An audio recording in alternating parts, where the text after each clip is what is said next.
Dapat pala ito yung malinis. At baka dito nang galing yung ahas. Ano, nagapalamig. Makakitaan dito may kakintaban. Umano to sa may puno na yun. Wala, hindi natin naabutan to eh. Ay, di, paano kung nahabol kita ng ahas? Kaya baga dito ka lamang iniwan. Grabe guys, sobrang laki ng ahas na nakita ni Jason. Hindi ko lang naabutan, pero naabutan ko gumagalaw-galaw pa yung damo. Andun no, nagbibilad siguro. O di ka dito galing. Kailangan pala masilab ito at malinis. Ano yun? Baka aso yun. Baka Alam niya. Siya sabi ni Tata mo? Baka aso yun.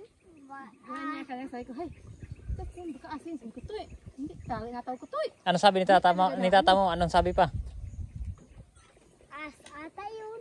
Ahas ata. Tapos ahas pala talaga. Kaya namin din ay kasama ng aso. Ay may nakita kami. Dapat may kasama din yung uhod. Meron yun. Kaya ikaw wag ka mapunta sa damuhan ha, sa masukal ha.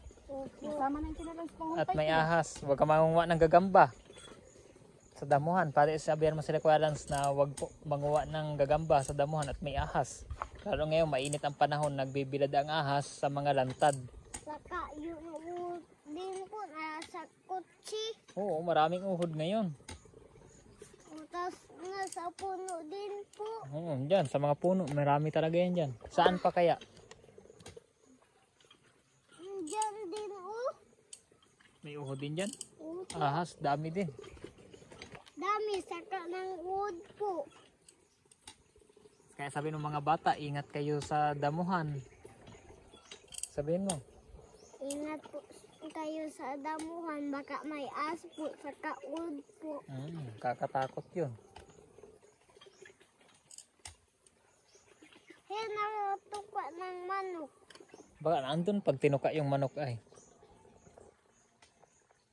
Kapag nakita pa man ay atayin yun at tukain din ng manok. Kapag na Ano agawin mo pag ikay nakakita ng ahas? pukpukin ko po. Saan mo patamaan?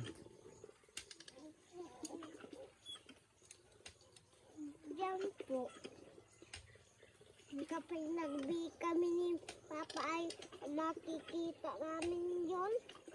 Kapag tawa dito asa no. Yun man. Ay ngayon. Batuhin mo Papa. Kaya ikaw si Hook.